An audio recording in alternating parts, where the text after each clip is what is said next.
What if I told you the world's two biggest powers just pulled off an economic maneuver so sudden, so twisted, it sent shockwaves through financial markets and straight into your wallet? This weekend in the cold marble halls of Geneva, US and Chinese officials shook hands over something the media calls a tariff truce. But what really happened was the pulling of a pin from a financial grenade. In just 48 hours, tariffs were cut by more than half, down to 30% for Chinese goods into the US and only 10% the other way. At face value, it sounds like progress, peace, relief, but under the surface, a different story. A desperate sprint to stop economic collapse before the 2025 elections, masked in diplomacy. The moment the news hit, Wall Street went feral.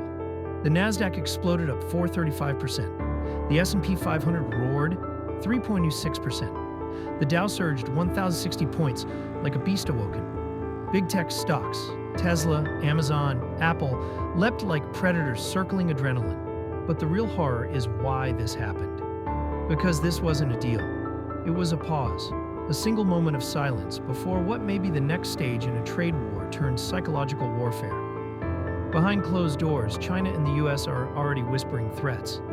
The US demands a crackdown on fentanyl. China wants the shackles of tech sanctions broken. Executives from both sides say this deal is temporary. And underneath it all, panic. Washington fears a recession before the election. Beijing fears a capital exodus. And investors? They fear something worse. The unknown. The markets danced, yes, but take a closer look. The VIX, Wall Street's fear gauge, plunged below 20, like a needle ripped from a vein. Energy prices spiked. Defensive stocks, those safe havens people run to in crises, collapsed.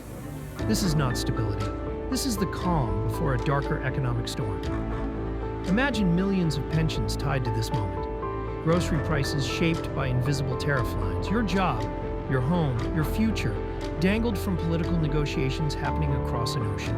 Now ask yourself, is this rally hope or delusion? Think about it. If lowering tariffs can ignite a 1,000-point rally, what would happen if they're raised again overnight? At 1.5%, Trump said, "You're decoupling. Nobody buys." That's not strategy, that's economic war. In this cinematic game of financial brinkmanship, who breaks first? Beijing or Wall Street? You're not watching business. You're watching warfare without bullets, high-frequency violence in a spreadsheet battlefield. And it's already impacting you, prices, paychecks, healthcare. Even the Fed's interest rate path hangs in the balance. This is the ghost in your budget, the shadow on your retirement, the silent heartbeat of the system we all live inside. It's not just a market move, it's a mirror. And when you look into it, you might not like what stares back. So here's the question. Is the Trump put real? Or are we living in a manipulated fantasy, engineered to keep you blind while the iceberg scrapes the hull? Comment your theory. Like this if you felt the chill beneath the surface. Subscribe for more truths they don't want you piecing together. Because the market didn't just rally, it screamed.